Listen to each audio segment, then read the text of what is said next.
I'm glad that you're all here. It's going to be a wonderful, fun thing. All these energizers are just fabulous, I think. I've really enjoyed it. And so, I think we have raffles.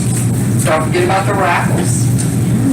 50-50 raffle and those little bag things. Gift card and little bag things. Is it on? It says on. Okay. Is that better? Yeah. Oh, yes, that's better. Yay. Okay, so I'm just glad you're all here, and I welcome everybody. And you want to say a few words? Yes, a few words, yes.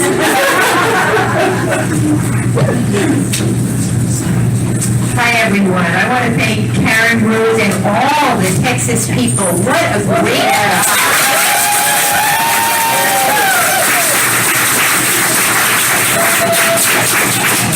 So my name is Judy Kay, and I'm Area 2 Chair. And I wanted to welcome you. But I also want to inspire you. So Karen doesn't know that I'm going to do this, but I want to tell everyone a little bit about service on the area level and why we even have the Area 2 Assembly. Well, it started a long time ago with this lady, Marita. Where are you? Stand up.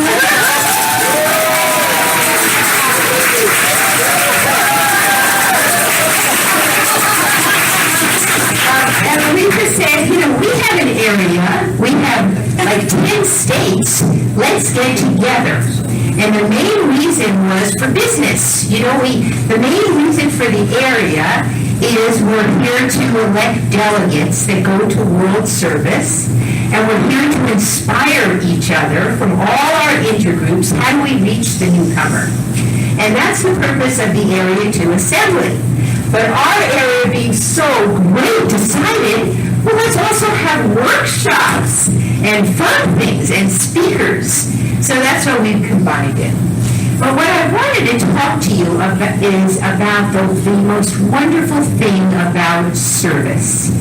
And if any of you are still doing service on your meeting level, that's great. But if you want to move up, this is our upside down triangle. And we start with, we go to a meeting, we become abstinent, we start feeling better and better. And then we say, hey, I want to volunteer, I want to be of service at the intergroup level.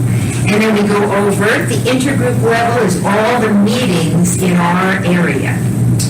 And then we say, oh, well, what else? And after a while, the intergroups elect area representatives. And so if you're in your intergroup and you want to go to the area, then you can be elected. There are certain qualifications. You can ask your intergroup chair. Now, why would you want to go to the area?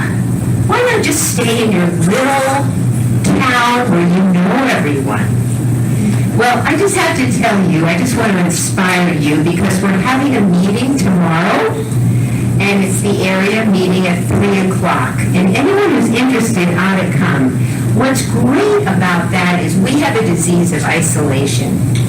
And when you start to connect with more people and you become an area rep, then you're working with other people all over.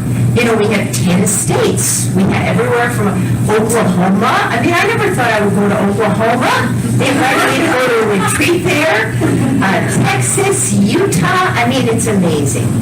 And then when you're feeling like, hey, maybe I'm going to lose my abstinence or I'm scared, you call one of these people. So your circle of people that you can call becomes bigger and bigger. And you get out of your isolation and realize there are lots of food addicts. And they're all over. And I can do service. And so, I really want to encourage you. You have area reps now, and I don't know if we have time. Can I have the area reps stand up? Sure. Do we have enough time? Okay. I want you to know your area reps, and if you desire to be of service, you can contact them. This is our area board. Janan is our treasurer. Just stand up.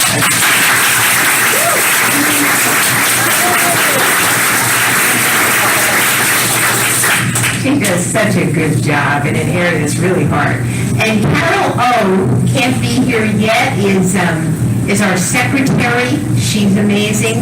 Linda, I don't think She's in the Linda's car here. with Carol and Penny are all three together. Oh, okay. Anyway, they're in the car. What can I say? They're having a meeting. But Linda has done a great job for being vice chair. And then if you guys would stand up, these are our area reps, and give them a hand and just check out who is your area rep. And you can talk to them anytime. We have Barbara P., who represents Arizona.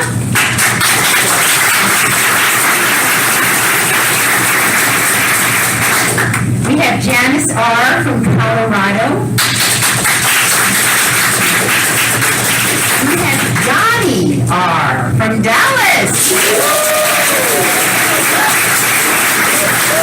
We have Debbie M. from Las Vegas. And also Debbie Mary, right? Who could be? Yes. We have Doreen from New Mexico.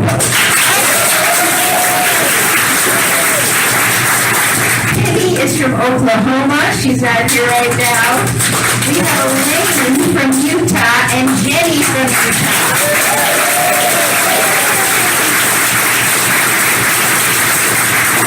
So I want to thank these people so much. And just in closing, this is the language of the heart, which is in our literature, which says, once the miracle of abstinence has been received, Providence expects all of us to work and to grow, to do our part in maintaining our blessings in full force. A perpetual miracle with no effort or service on our part simply isn't in the cards.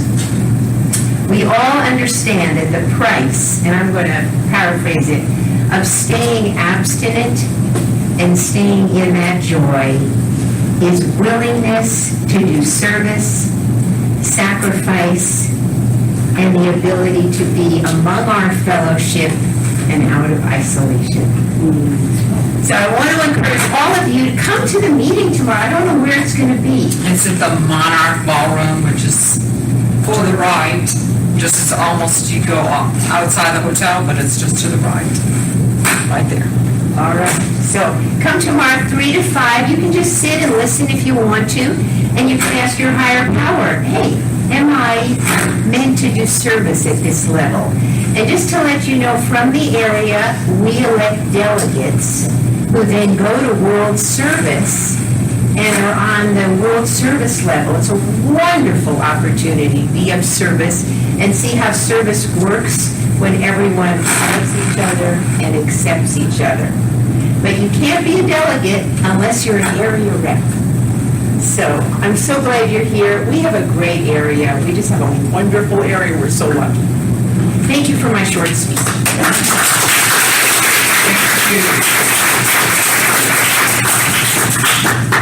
Hi, I'm Teresa. I'm a compulsive eater. If you have problems or if there's things you don't like during the assembly, I'm going to ask you to refrain from negative thinking. Right? When you register in your folder, you have this piece of paper, and we'd love to have your feedback. So there's an orange box out there on the table. You can put these there, and we would love to have it because we're signed up for this next year as well, and we want to do a great job. The second thing is I want to call your attention to the raffle. And we have two different raffle situations going on, okay? One of them is a 50-50, where the tickets are $5. Vanna is pointing to the 50-50 right there, okay? And the bag with the heart on it, the bigger bag, that is where you put your tickets. They're $5 each, and the winner gets half of the total sales. Very cool. And this is an Area 2 fundraiser now, so y'all need to really participate, if you will. The other side is raffle for all the gift cards donated, and I just want to take a minute and thank everyone who donated gift cards or in our area donated their little $2 or $3 or whatever it was, so that we could buy some gift cards. And it's, you have a really great chance of winning. Those tickets are $1 each, or 6 for $5. And then you see the particular gift cards that you want and drop it in the little bag. And then tomorrow night at 8:30, we're going to have a drawing. So you got a really good chance of winning. The most expensive one we got came from Idaho, and they donated a $120 Visa card. So that's, that's really good.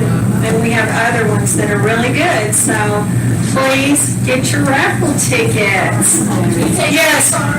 Yes, we do. And we take credit cards. What Yes. color are the 50-50 tickets? The 50-50 are pink. Somebody accidentally dropped a few little blue ones in the bag for the 50-50, and the blue ones are actually for the gift cards. So if you're the person that did that, please come and grab those and stick them in the gift card bags. Okay? Thank you.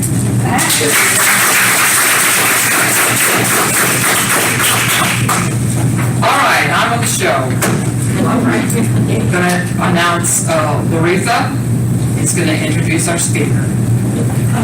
If you want to be a She did? Laretha's good at delegating.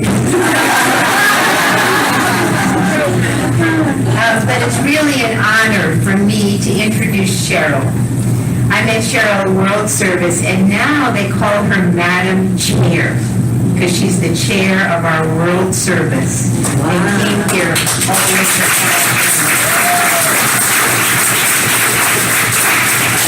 I asked her to write a few things about herself, and so this is what she wrote, that she first came into the program in 1990 when it was Cea-How in Los Angeles.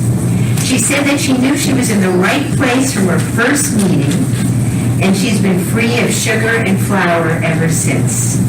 She currently has 5 years, 5 months, and 3 weeks of a recommitted abstinence and has lost 65 pounds.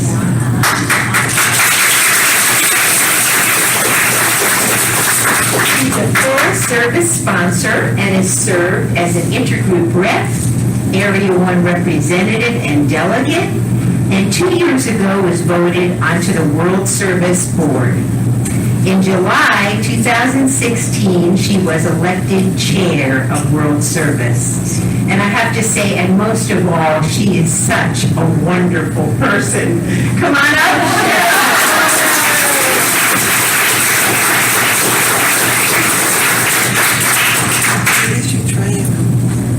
That's fine. It's fine.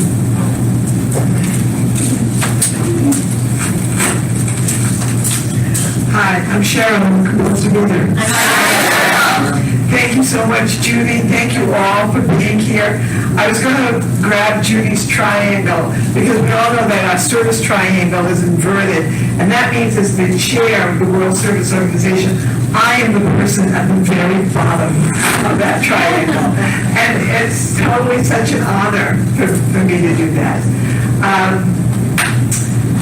I was asked to speak on some of the promises. As you know, that's why we're here. Laretha gave me a few things to talk about. We are sure that our way of living has advantages for us all. I love that. It's not our way of eating. It's not our way of dieting. It's not our way of going to meetings. It's not our way of calling our sponsor. It's our way of living, which encompasses the things like our food and calling our sponsor. We can be alone at perfect peace and ease. That doesn't mean we isolate. It just means we can be alone. And this is the promise that comes with step 5 after having done our inventory. Our fears fall from us. We begin to feel the nearness of our Creator. We may have had certain spiritual beliefs, but now we begin to have a spiritual experience. I'm going to share a bit, tell you my story, tell you how I got here, and what I've been doing. And is someone going to tell me when I'm done? I'll do it. Thank you. I wish I could. Oh, right now? 40 minutes. Oh, no. I've only got one story. And I'm used to giving in 15-minute segments. So, and this time I gotta tell you, I've gotta be honest, because my sister's in the room, so I can't tell you things that, what happened in my childhood. She's right here. So, how did I get here, first of all? How did I get to how? I met two women in Weight Watchers, another food program. We were dropouts together. And we used to get together and talk about food and talk about our emotions and talk about why couldn't we lose weight, as of course we did because while we ate, and then one day they called me up together and they said, we have found this great thing and it's called Cea-How and you gotta come to a meeting with us. And I said, Cea-How? No. I've done OA, and I don't like it. I was raised Catholic. I've had a lifetime supply of holding hands with people and saying the Our Father. I don't want to go back to that. So they said the magic thing. They said, let's go to dinner and then we'll go to a meeting. All right, we'll go to dinner. What I always say is, had I known what was going to happen, I would have had dessert. As I got to that meeting, and there was a man talking, he couldn't have been more unlike me, but he was telling my life story as he stood there. And I got a sponsor that day, and as Judy mentioned, since that day, I've been free of sugar and flour, which is a huge blessing, but I now have 5 years, almost 5.5 years of a recommitted abstinence because I can prove to me and to you and to everyone in all the rooms that I'm a compulsive eater because I can compulsively eat abstinent food. I can compulsively eat foods I don't like, and I've done it. I have disease of wanting more, and it's hard for me to stop when I start eating. But I'll tell you that there's a blessing that I have found. I've now been in and out. You heard the phrase yo-yo dieter. I'm kind of a yo-yo dieter, but it's a slow yo-yo. It's like 5 years here, and then 5 years there, and 5 years. So I've been in and out. This is my third time. So I've done I've done the 30-day question, the first 30 days. I've done inventory, step, maintenance, all those questions 3 times. And I've really learned something that's so different over the years, over the past 26 years, I hope I've learned something. But when I came into program, I believed that abstinence was my goal. And as long as I was abstinent, things were going to be good. And what I've come to realize in these many years is that that's not true. That's wrong. Abstinence is a tool. It's one of the tools that we talk about, one of the 7 tools that we use with reading and writing and calling your sponsor and going to meeting. It's just one of the tools. It's a necessary tool for the true goal. And the goal is a daily reprieve from the disease of compulsive eating. And to get that daily reprieve from that disease, I need to be abstinent. I need to call my sponsor. I need to write. I need to read. And by the way, this go around with my working with my sponsor, they've done the 30-day step inventory, maintenance questions, and I said to my sponsor, so what should I do now? And he said, the tradition questions. And I went, you want me to get involved with service, don't you? Service above me, and the answer was yes. And by the way, I love the tradition questions. They were totally great. Service is of huge importance to me. It was actually even growing up, even in my family, with all the things that went wrong in my family, service was one thing that I learned. A couple of weeks ago, the LA Intergroup had an anniversary luncheon, And our founder, Ray Z, was there. God bless her, she's 96, she's great. She spoke, she was wonderful. And what she spoke about was service. What she spoke about was, what's the meaning of our lives? What are we doing? Why are we here? And why are we in this room? And why are we sharing our story? And one of the questions she said was, we have to have a reason to live. Why do we get up in the morning? And of course I said, breakfast? I don't know why we get up in the morning, but it's so true that we have to give of ourselves. One of the things I'm to talk about is the spiritual experience and that my life has improved. I was brought up in a very religious Catholic household. I had 2 sisters and a brother. And I was the one, I can't say too much because my sister's sitting right there, but I was the black sheep of the family. I was the one that was not successful. I was not pretty. I was not smart. I was not thin. And I was not a good worker. Those were the things that I was told. The words I heard from my mother, from my aunts, from my dad were fat, lazy, ugly, and stupid. So those are the words that hung around me like a halo over my head. I knew I was a compulsive eater before I knew what those words were.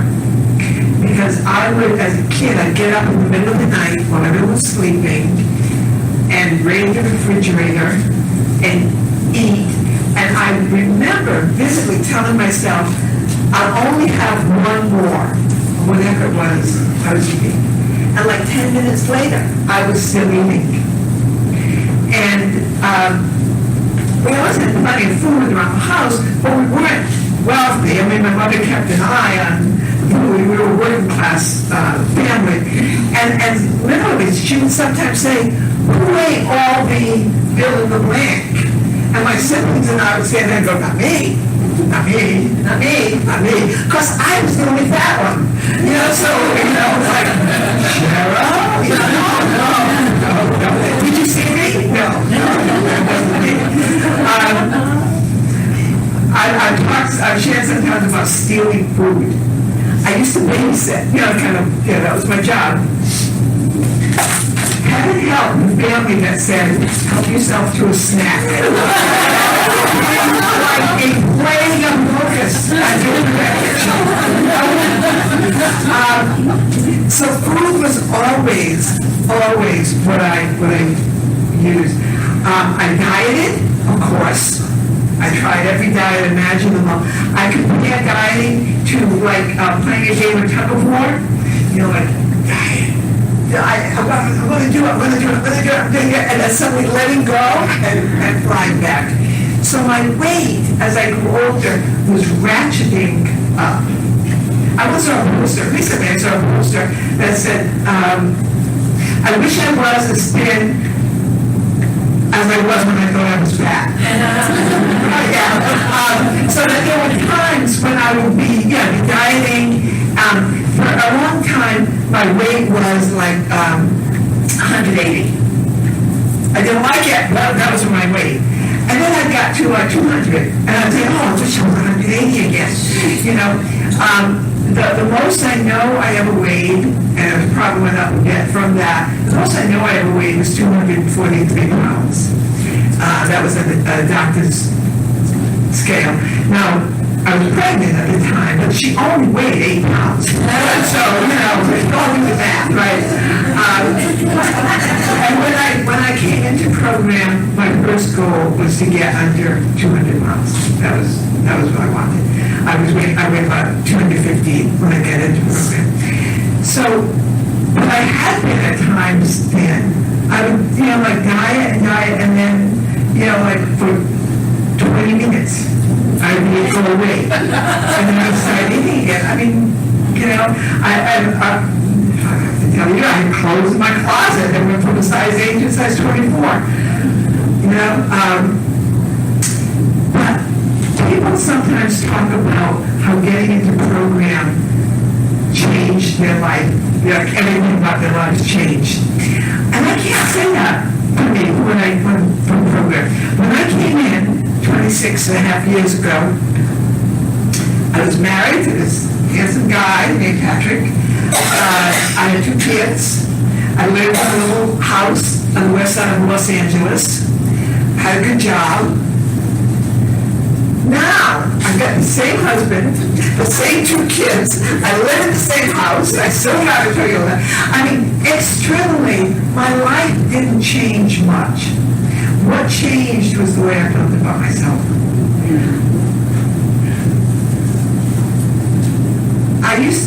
Not that I was ever suicidal, not that I would ever consider actually kill myself, but I used to think, imagine if I killed myself and the headline said, promising young attorney killed self because you can't lose 10 pounds.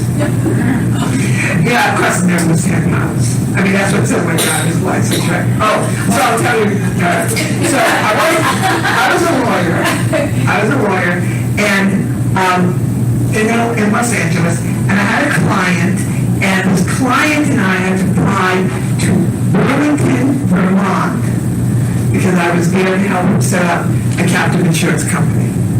Fascinating stuff, I'm sure. Yes, okay. So my client and I, he was kind of a good guy, we fly from Los Angeles to Boston. That's the first leg one trip, that's fine. And then we have to get on another plane, a smaller plane, to go from Boston up to Burlington, Vermont. So we walk up to this counter, and the woman there is checking us in, and she's got a question on her face, and I think she's going to say aisle or window. And she says to me, how much do you weigh? And I said, 135. And she just kind of looked at me, but I thought, look, that's what says on my driver's license. I swore the penalty of perjury, and that was true, right? So we get on, so then I'm walking down the aisle to go down to the runway, whatever they call it, get to the plane, and there's this huge scale. And they go, holy crap, they're going to weigh me. But they didn't. They weighed my bags. Okay. So then they put us on this plane, and the plane was maybe like these 2 rows right here. And they're like, okay, you sit there, and you sit there, and then they took the bags and put them in the wings of the plane, balancing them. And I'm like, oh, this is not good. So we get on the plane, and it's a rainy, windy, winter day, going from Boston to Vermont, and the plane takes off, and we're like brushing the treetops all the way. And I was like, oh my God, we're going to die because I lied about my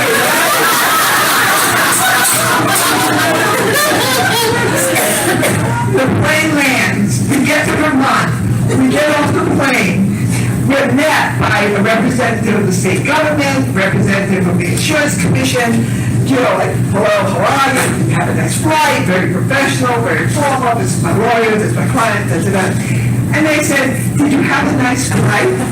And my client said, oh yeah, it's fine, but I had to add 20 pounds to my weight because Cheryl lied about hers.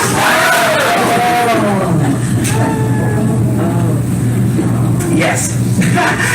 That's what my life was like. So, and trust me, it was more than 20 times.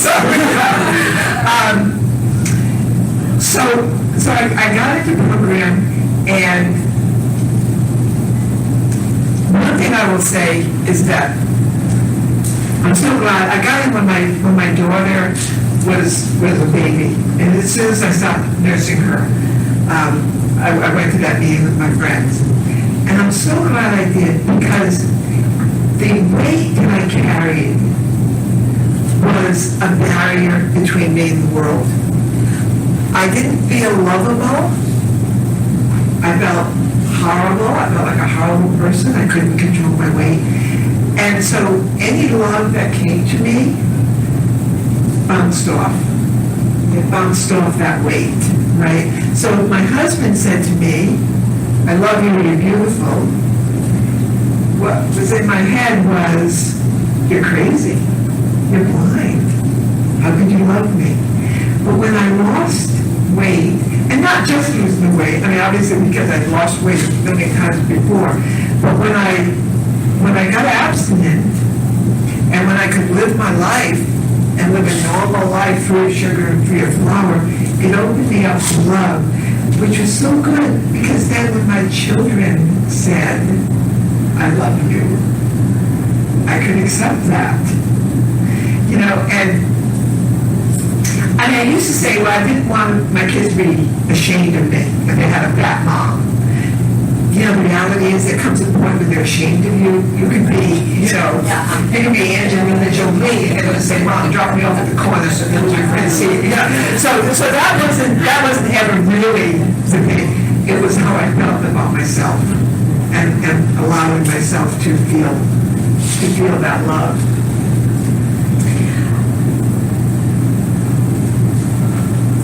One area that program made a huge change in my life, and this is where, for me, the promise really came through. I had been, decades ago, I had been a school teacher, and then I went to law school and had a very nice career as a lawyer. In the back of my head, I was thought, especially the last few years that I was working at the law firm, thinking I really should get out of law and go back to teaching. It's really a much more valuable profession. And I kept saying, as soon as I have enough money saved, I'm going to quit this job. Well, I've got a disease of more. There's never enough anything. I don't know when I would have had enough money, right? Well, the universe does what the universe is going to do. And in 2008, 45 million Americans lost their job in the Great Recession, and I was one of them. And I took some time and I used program to the best of my knowledge. I wrote, I meditated, I prayed, I did physical labor so that my mind would be free to, cogitate about what I wanted to do. And what I realized was the promise that, I'm not talking about it, I'm sure someone else will, the one promise that we hear all the time is that fear of economic insecurity will leave us. It doesn't say that economic insecurity will leave us. It says the fear of it will leave us. And I decided then to not pursue the other options I had of staying in law, but to become a high school teacher at literally 25% of the salary that I had been making earlier. And I've been teaching, well, I tried to retire last year, but they called me back. So I've been teaching ever since 2008. And it has been the most amazing and wonderful experience for me. I teach all girls, high school, and I get the opportunity every day to be in front of women, young women, and tell them, I tell them about history, I tell them about the cause of World War I tell them about teaching about psychology, teaching about law, whatever I'm teaching them, that's fine.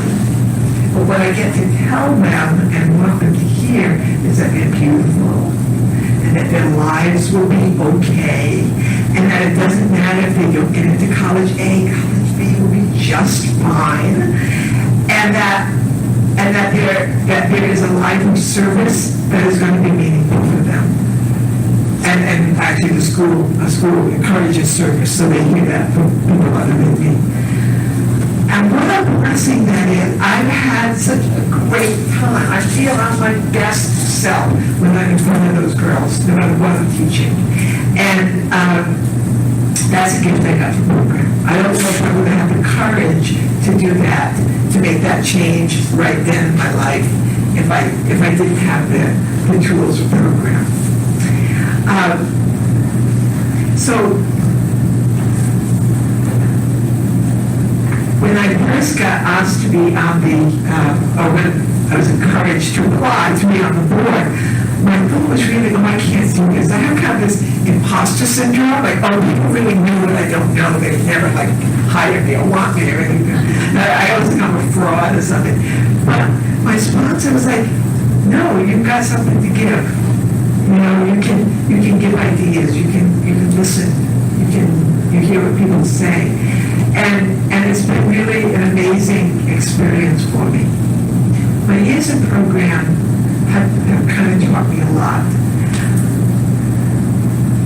I'm slowly, I can't say it's completely gone, but it's partly gone. The fat, lazy, ugly, and stupid is, yeah. I mean, I think people who know me think that I'm kind of a workaholic, that I work all the time and I'm doing things.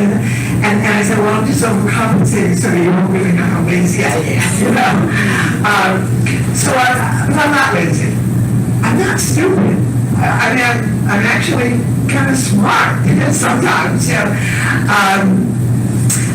I'm not fat, although, well, if there were just older women in this room, we could really do some talking, but, you know,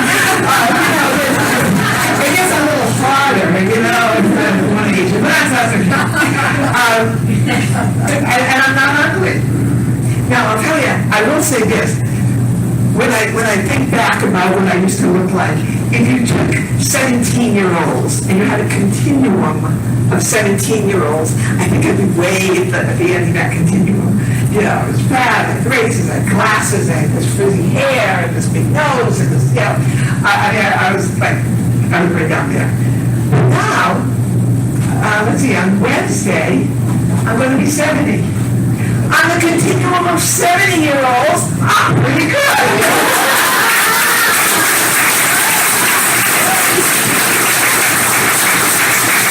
And I don't think I would have known that if I had been here. I mean, I might have still been dieting, I don't know, you know, but I'm going to love myself somewhat. And to me, that's part of the spiritual experience. It's part of being okay to be alone with myself. It's part of knowing that this way of life has advantages for us all. So I think that's what I came to tell you. Do service. I should say that. That's what she's in the choir. You're already doing service. You're already here, and that's wonderful. Come to the convention in July. Sign up to apply to the board. Take my place, I'll be happy to have you there. Keep doing what you're doing because the energy in this room is fabulous. I love being here. Thank you so much, Judy. Thank you so much for asking me to come here. This was just great. Thank you.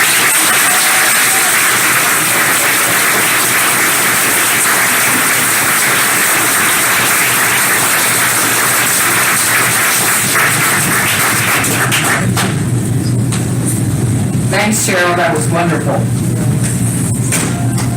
And now